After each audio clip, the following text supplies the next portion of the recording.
Before I get into this episode, I wanted to take a moment to talk about the June 24th, 2022 Supreme Court decision to overturn Roe v. Wade. This decision stripped away the rights to have access to a safe and legal abortion.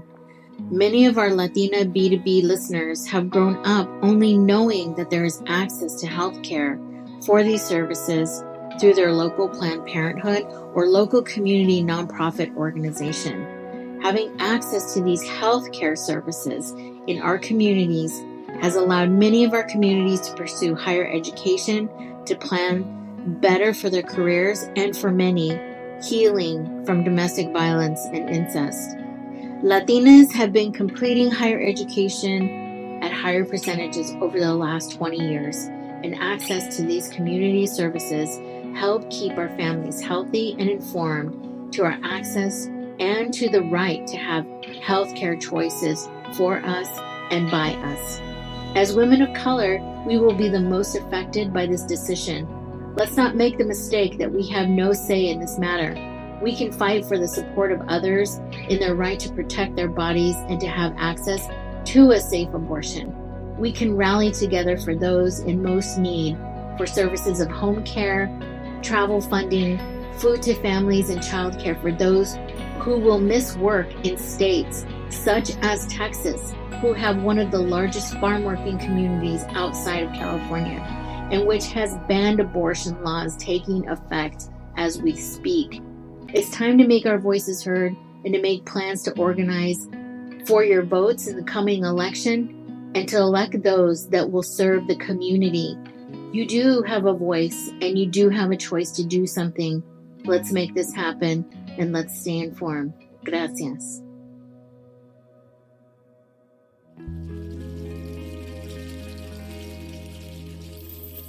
Welcome to Latinas from the Block to the Boardroom, where wisdom comes from everywhere. This is a podcast about generational wisdom shared to help build a bridge for future generations and to build stronger communities through education, technology, and health. Welcome to Latinas from the Block to the Boardroom. Hola, mi gente. My guest today is Denise Solar Cox. You know, Denise has been in this space of media for Latinidad for over 10 years. And after going from a stay-at-home mom to an award-winning activist filmmaker, she's also been a top 100 podcaster and is a sought-after Fortune 500 speaker. Denise uses her Latinidad experience, being first-generation Puerto Rican, to transform the lives through storytelling. It's really powerful. Her movie of Project Eñye was co-founded in 2014, and she also has a multimedia production whose purpose is to transform how we think about culture, our identity, and what it means to belong, which is so important. In September of 2020, Denise was recognized as the featured host by Apple Podcasts North America for her podcast, The Selfish Latinas, with listeners in 32 countries, and she has been invited to speak on over 150 stages, including TEDx Talks, and she has been recognized by brands such as Microsoft, Facebook, LinkedIn, Salesforce, JP Morgan, and Procter & Gamble. Her work has been published and is a contributor in Huffington Post and has been featured in Forbes as a trailblazing Latina, and she's also been on CNN, CNN Money, and the Chicago Tribune. She is currently working in production with her second feature-length documentary about secret keeping in the Latinx community. Look out for that in 2023, and a book, both which will be coming out in 2023. All right, let's get to it with Denise Solar Cox of Project Eñye. Good morning, Denise. Thank you for joining me on Latinas from the Block to the Boardroom. We're here in Los Angeles, California. I'm so happy to be doing this recording with you. I have been waiting for this moment to be with you in this recording. And I love all the work that you do, especially from your film in Project Eñye, your Instagram, which is totally, I love the inspirational posts that you do. Thank you. And just all the work you're doing to help us feel seen and validated in being between two cultures of being Latinidad, but our American self. And, I struggle with that every day. So thank you for being here. And I want to talk about that. Yeah, well, so first, thanks so much for inviting me on. I've seen you and I cross paths. We often are on Twitter at really important moments like elections and really important moments on television. And I've loved our back and forth, and I've loved that we've never met each other in person, but I can't wait to give you a big hug because you feel very much like a sister to me. So couldn't be more excited to be on this show with you right now.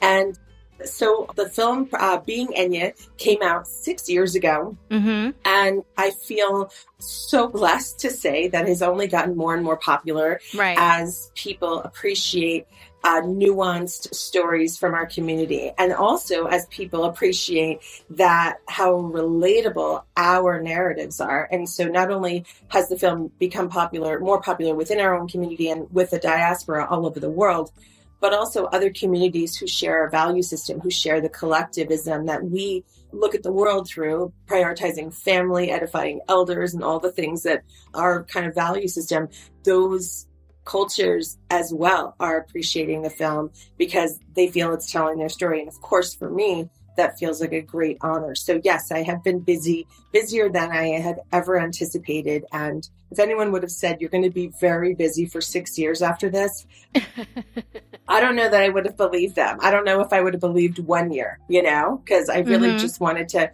get it made. I didn't look that far after the film, but there's a whole bunch of stuff that's happened since the film has been out, which has been incredibly exciting. Right. Let's talk about family, right? Bringing the family into our aspirations and how, when we want to push past the boundaries of the cultural norms. And many Latinas, when they do that, we feel alone.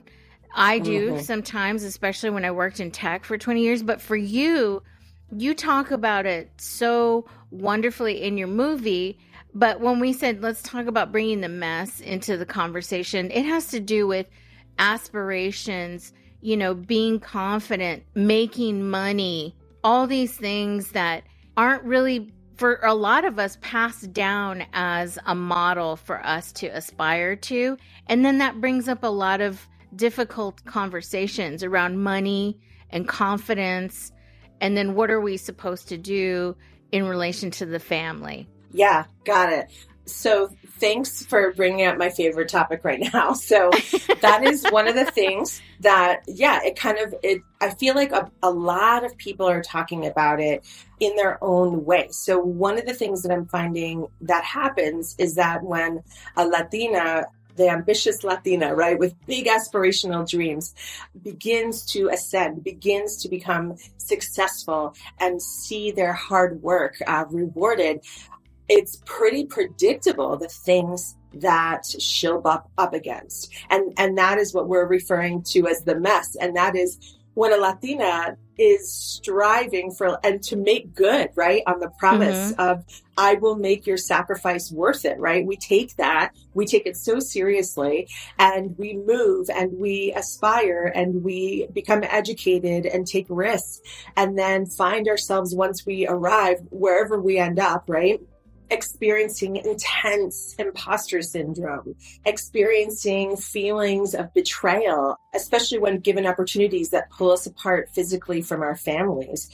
We experience guilt. There's something called survivor's guilt, like when you make more money than your parents make, or when you are more successful, and you realize, wow, there's something about this life that I've created that pulls so far away from one's roots that it tangles us up. And it's at the heart of it are the norms in our community, the collectivism. And before I really get into it, it's not about making collectivism wrong. That's as true as making self-reliance wrong. It's simply two different ways that we look at the world. Either we prioritize the group and family, or we prioritize the individual. Those are the two ways that most of the world adopts to see the world through, the two value systems that we live our lives by and believe truths around, right? Like, it's not okay for women, once they become moms or wives, or in the reverse, to go out and aspire for something great. Like, the greatest aspiration should be being a great wife and a great mom and keeping a great house, right? Yes. But what about if she wants more for herself? What about if she wants to attain more?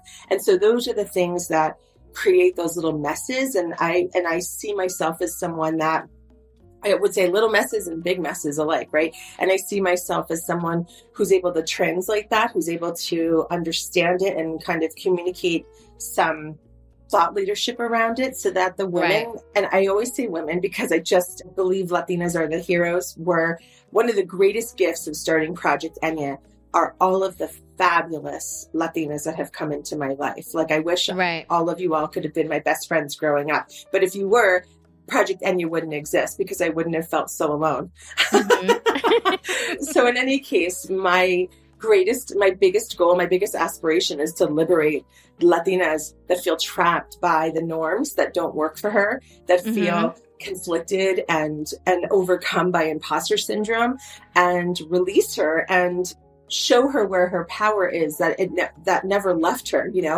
but by letting her know, first and foremost, that she is not alone. And this is a very predictable, linear experience that she's having. And I hope that doesn't sound weird when I say she, but I'm talking about the collective her, if that makes sense. Yeah. And I know that you have so much truth in that, because you came from that experience and you wanted to do that with your family, and then your success and your failure, and how this whole journey started for you. So it's not like you're just pulling this from academia, right? No, absolutely not. And it's funny, I was just at a conference over the last few days with a lot of very highly educated people. And I was the only filmmaker, documentarian / artist, right, in the room. There were only 50 of us. And when they asked me, they said, "We're so happy you're here. And, what are you getting from the conference?" And number one word was validation, like some of the, after a while doing this work, now that I've been doing it for 8 years, the film has been out for 6, but the work has been going on for 8, the interviews, the interactions, the conversations, and then the deductions, the understanding, seeing the patterns and being able to kind of form some conclusions. It feels really good that a lot of these conclusions are also being drawn in the academic world, and I'm more out in the field, like on the ground, and we're all arriving sort of at the same thing, right? Except for that I have the pleasure of being able to tell stories about it for my community. And yes, it does describe my experience. And then finally, every time I learn something new, every time I get some great meaning or derive some kind of meaning out of something that's given me an aha, I consider myself the first benefactor, right? And then it's my job, I feel like, to share it and make sure as many people understand it and know it for themselves, so that we as a collective can grow and transcend these things, because they're like weights shackled on our ankles, and it's so hard to watch. It's so hard to participate and be a part of it. And so when one of us is free, we can help free the other ones. Oh my God. I love everything about that. It's so true. And this brings up a good topic for me, and you and I talked about this, is encanto. Is that validation and the family, like everything we're talking about right now. I know everybody thinks it's a great movie, and it is. It's the music is great, but, and that's a big but. There's a lot of things in there that are kind of, bringing up some cultural, I want to say, uncomfortableness. And especially for a Latina who was, kind of made to feel like she wasn't worthy of any power, of just being herself in the family. And I don't know, it was really hard. And you and I talked about this, and I saw your Instagram post about it. Can you elaborate more on that moment for you? Because I had a lot of feelings around it myself. Oh yeah. So that film, I think it's brilliant. I think they did so many things right. Honestly, I think they did it all right. And what I'm not sure of 100% is if they understood to the depths to which they would touch people. And because I didn't hear a lot about how they got the characters wrong. And I didn't hear a lot about representation when it came to that film. There's so many other films that came out. You know, we always hear like how casting got it wrong and all this stuff, but they got all that stuff right. And then they had Lin-Manuel's beautiful music, the beautiful animation. And then they told an incredible story and in many, many layers. Like in New York, we have this thing called a 7-layer cake. It's like a 7-layer chocolate cake. And it's always the one I got for my birthday. And man, they got down to the 7th layer, which was for me very difficult to watch. And my girls watched it, I think 2 times before I did. And they're 13 and 14. And I remember like yelling at the screen, like, why? Like I felt so bad for Mirabel, you know, because in many ways, when that Instagram post that we're talking about was just so painful, I was waiting for the pain to leave my body to create that Instagram post, but it just never left. And I'm like, no, I need to get my feelings out here. And I have no idea if anyone else feels this way, but I had a hunch that other people did. And while a lot of people were talking about the beautiful stuff, I had to talk about how, Mirabel having to have the weight on her shoulders of not getting the gift, you know, and what that feels like and that heavy, heavy burden that was put on her as if it were her fault, right? And then those ideas about, you know, she's just doing her, right? And how old was Mirabel anyway? Like 10, you know, like it really was so indicative of when these traumas, like just to show how early, like she suffered well before we met her in the film. Well before that, right? But she's still being her beautiful, fabulous, happy, wonderful self in the film, you know? But we know that she's carrying this great burden of not feeling good enough. And then that lack of worthiness, you know, we also know will carry through the rest of her life unless she does something about it. Once again, work she needs to do. When it's like, wait a second, you know, she was just like this innocent child and had the weight of the sadness and the trauma of her grandmother on her, you know, that she did not invite into her life. And as an adult Latina who was Mirabel as a child, I was like, man, you know what? Like, poor Mirabel, like, what about that poor little child? Right. And I just know, you know, it's like she will grapple so deeply with her belonging and with her sense of personal agency because of all the things that are happening now in this family unit. And it just riled me up. And I was so happy to hear that so many other people had identified with that post. And it was actually the most shared, most popular post I've ever made. And incidentally, one of the most candid and authentic, just like, you know, if you want to know how I really feel about this, it hurt to watch, but also it showed the power of media and it showed the power of great storytelling to poke and agitate something that's really important for us to be talking about right now. Right. And, you know, Disney's really good about that. I think they're getting better because I think it was more to educate the family in a way. And because the kids are always going to be happy with Disney and how happy and upbeat it is. But, you know, like through Pixar, which I love totally, there's always that adult message there, you know, like let's take a hard look here at ourselves. Right. And I like that. So, yeah, it was hard and I was really saddened, but it did touch me a lot because, you know, I miss my grandmother and I carry guilt. Like I don't do enough, you know, for the family. And I'm the oldest as well. So there's a lot there. So there is a lot of spokes from that movie that come out, you know? Yeah. And if I could tell you, if I had a dime, you know, that expression, like for every time a Latino tells me I just don't feel good enough. And like, that is such a shame, you know? I don't know at this point now, like people are very comfortable sharing that with me because they know, because I don't pretend that I don't feel that too, right? So I make it very obvious that I am a human being with struggles. And so people feel comfortable telling me their struggles.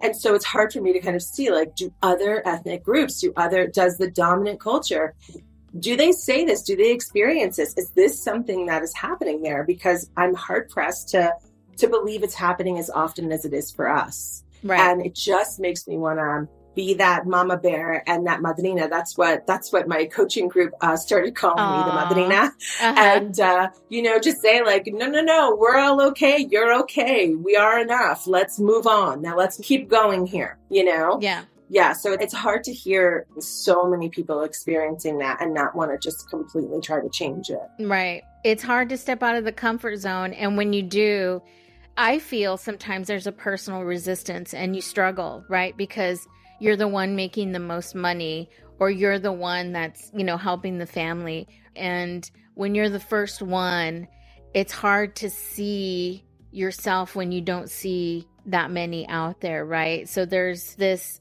resistance almost of yourself. And, I want to get into that and also talk about that confidence and how it relates to money for a lot of Latinas when we get to that point, because that is a big thing for me in this year moving forward and a lot of talks coming up. Yeah. So, it's so interesting to see the correlation, because all money is just like evidence of value given into like the marketplace, right? Mm-hmm. So that's what money is. It's just an energetic representation of the value you bring.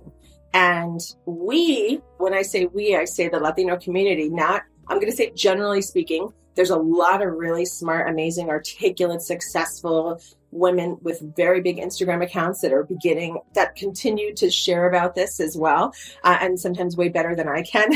And, and they're addressing the same thing, which is this cultural kind of impression and story that we tell about money and having and acquiring and keeping and investing, right? Mm-hmm. And comparing that to whiteness or comparing that to dominant culture. Yes. And ultimately that it's bad, right? Mm-hmm. And so there's this resistance, like what you just talked about. And it's like, why do I feel this resistance? Well, if you heard it, and it's actually a quote in my movie, like, you are acting like those white people. No one wants to act like that. And we're taught that's bad, right? Mm-hmm. And so if our people struggle, and if our people don't have enough, and if we always are struggling for the seat at the table and they have all of it, and we don't want to be like them, then how does one reconcile that in their mind? Right? Yes. Because if then we get it, then are we like them? And then we have to transcend those feelings and grow from those feelings and kind of decide, well, we always did have the agency to decide for ourselves who we are, but oftentimes it feels like we're separating ourselves from the group if we decide to construct an identity that's independent of the group. Mm-hmm. And so it's very high pressure and high stakes, and feels like the number one word I hear from our community is betrayal. Ooh. And that's a very strong word. It's a very strong word to use. It is the most consistently used word when I speak to somebody who is becoming successful. Wow. Like literal success and betrayal. Like betrayal is the opposite of success and vice versa. That is very intense. Wow. And so how do we crack those things apart, like a thick chocolate bar, you have to get in your hands and crack that thing and separate the pieces, right? Never to be connected again. Mm-hmm. And remelt the chocolate. One's called success, one's called betrayal. These two are not related, but we have it twisted. That is our culture doing that. That's why we need more and more people to talk not only about this, how they feel about it, with whatever lack people feel to describe their feelings, because sometimes people are like, they don't want to describe or share how they feel because they don't have the right words or they can't formulate the sentence perfectly. Just listen to me and be okay with it. Right? Because clearly I am not perfect at describing it. And we need more people out there sharing how much money they make, just talking about money, making it normal and okay. And actually, listen, when I tell you how much money you might have left on the table, let's figure this out together, how you might be able to make more. But those two things I see are critical. And then obviously wrapped in the self-awareness that we have collapsed these two things, right? Yes. The recognition, we've collapsed these two things. Let's separate them. Let's pull them apart. And then let's start talking about this. Let's start talking about how we feel, especially with people with platforms, and then one-on-one, right? Yeah. And then let's start talking about money, like dollars and cents. Like how much could you make, if you had this profession, or how much could you make if you did this? How much did people make? Talking about successes and failures. There's a reason why a lot of Latinas that are becoming more and more successful feel alone. It's not because there's no one ahead of us.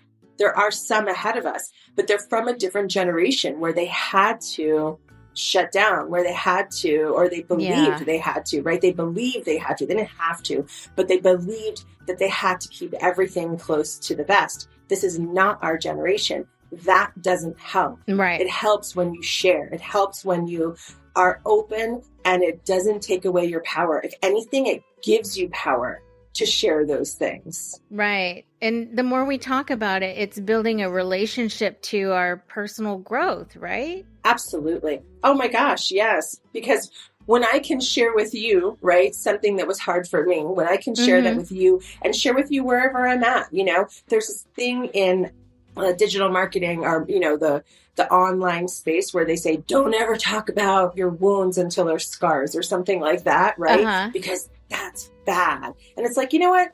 I'm going to talk about whatever I want to talk about, whether it's still a wound or a scab and it's not a scar. Right. Like, people need to see real. Okay. That is garbage. And that is just a power play. That's a power play. Don't talk until you have power over that which hurt you. You know what? You have power the minute you decide you have power. You have power the minute you decide, I'm going to be okay and transcend this. And I don't know when I will fully be over this, right? When I think about that, I think about the deaths of my dad and my brother. Those things happened a very long time ago. If you've had a sibling die or a parent die, you know exactly what I'm talking about. I don't know that I'll ever be over, quote unquote, those losses in my life, but I'll be damned if I hold back on what that's felt like and how that's affecting me, especially if I know that it could help somebody else. Right. That's great advice, because that's something that we can mirror out to our, amigas and the community, and people are looking for that. And this is such a great time, especially after the social unrest, and everybody's making that social justice impact right now as much as they can. And talking about it definitely heals us, I think. And how we talk to our families is a chore sometimes. It's really hard, and we want them to accept us, and sometimes they reject us, and we don't understand why, but that's their stuff, right? That's the way I feel. Oh, yeah. And that too that's a really hard topic. And, there's a lot of at any cost, like keep those relationships up at any cost because they're family, right? Right. And that whole blood is thicker than water. And it's like, okay, but what about when that becomes abusive, right? Yes. What about when it is toxic? And what about those times? And I really think we need to examine if those relationships are giving us what we need, right? Right. And I personally believe it's okay to be in an evaluation and reevaluation, and to be and ultimately to protect your energy around anyone, regardless if they are on Ancestry.com a blood relative. No one deserves to be in an abusive situation. No one's boundaries are entitled to be crossed, regardless if the person who's crossing them is a blood relative. I think sometimes there's this carte blanche because someone has a blood relation to us that they can cross those lines. And personally, that's not okay with me. And I know that that's a controversial statement, and I will stand my ground even if I stand alone on that ground. I'm not interested in abuse. And sometimes with some family members, those relationships are abusive. And taking a step back or a step out of the family unit to recover, to heal, to self-preserve is a good idea. Yes, I completely agree with that. And there's a lot of pain there, but there's also a lot of self-work. And again, the more we talk about it, we start building a better relationship to our own growth, but then we're also mirroring, a good relationship to others, right? Setting that example. Absolutely. So I really love that. So Denise, I want to ask you, what can we do? What do you want to leave us with here for Latinas from the block to the boardroom? The women that are coming, into this new era. You know, I always say I'm a Chicanosaurus a little bit, you know, we're here in this age. I don't have any young daughters, but I have a lot of young, you know, nieces and nephews.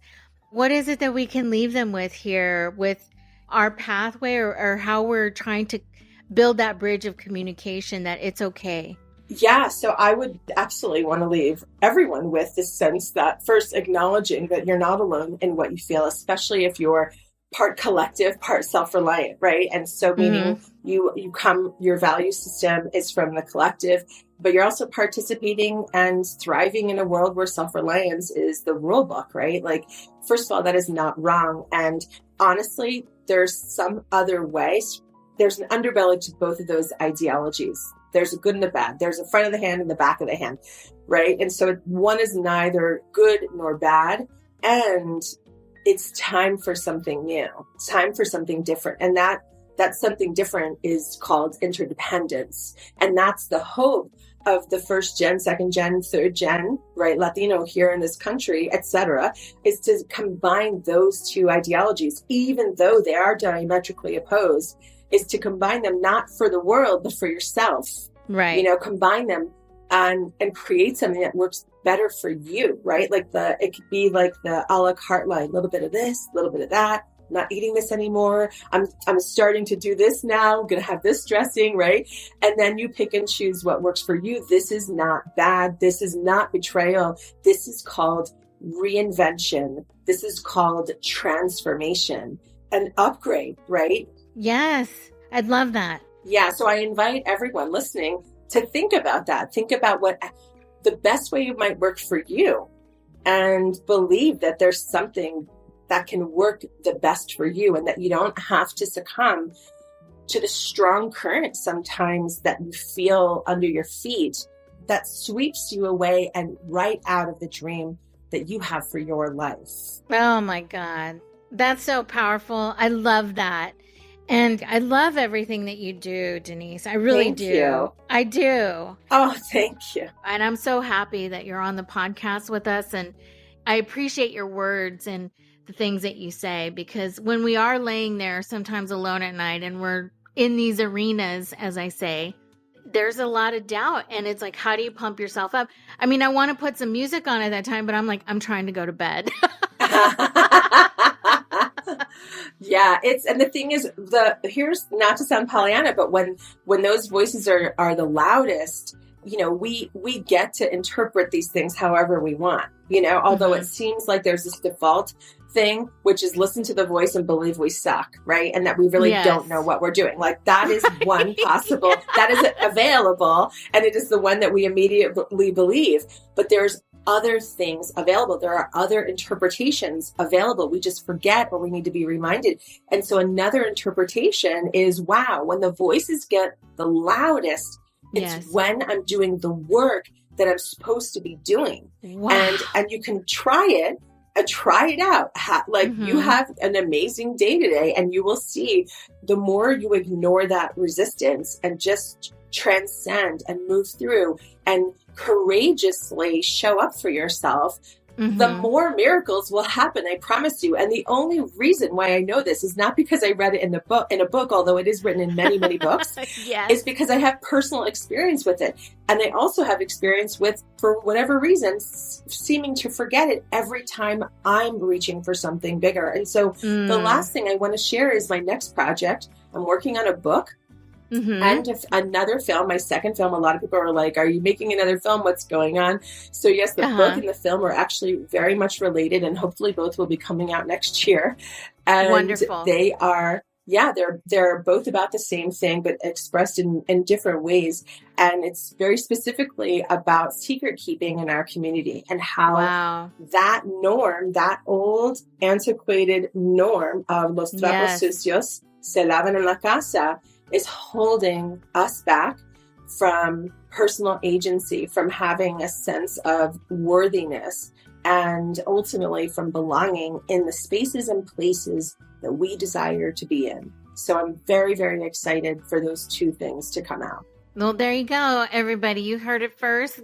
Get the book, and the movie is going to come soon. So I am very excited for that, because that is a big deal in secret keeping. And I have many thoughts on that, but we're wrapping. That's for another podcast. We can do a whole episode on that when the book comes out. Yeah, absolutely. So I'm gonna put a date on that we will talk about that again. So thank you, Denise, for being on Latinas from the Block to the Boardroom. I'm gonna take you with me to amplify our voices, our community, our businesses, our hard work, and that's what I said. Yesterday. I know I'm gonna cry right now, but I'm bringing you all with me.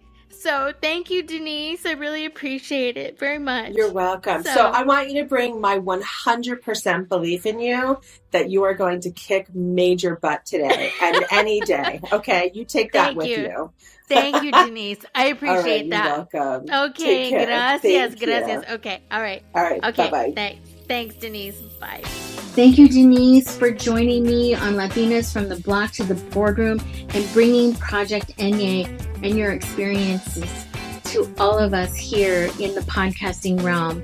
As you and I are both Latina podcasters, me, a former Silicon Valley executive and a college graduate, this is serving the community in more ways than I can express.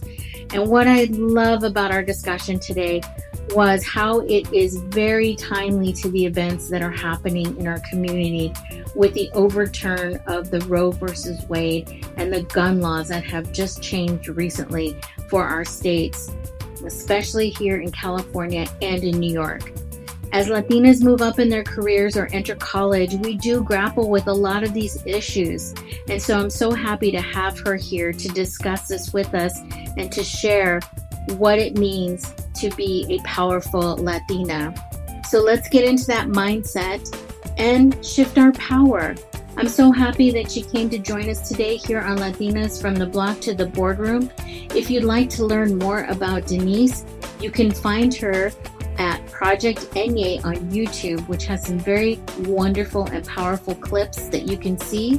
She's also located on IG with Project Eñye, and you can find her on LinkedIn at Denise Soler, Soler Cox on LinkedIn. This podcast was audio engineered and co-produced by Robert Lopez of LatinasB2B.com and Teresa E. Gonzalez, founder and producer of Latinas from the Block to the Boardroom and LatinasB2B.marketing.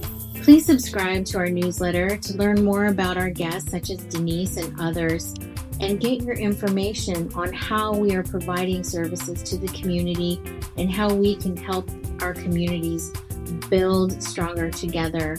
Our small business promotions and events are also located on our newsletter, and you can find that at latinasb2b.com. And you'll also find your favorite podcasting platforms there. And most recently, our YouTube channel. Yay! So please go to latinasb2b.com for more information. I'd like to also dedicate this podcast to all the working communities out there who feel that they don't have a voice. You do have a voice, and please keep going. You are seen, and we support you. Gracias.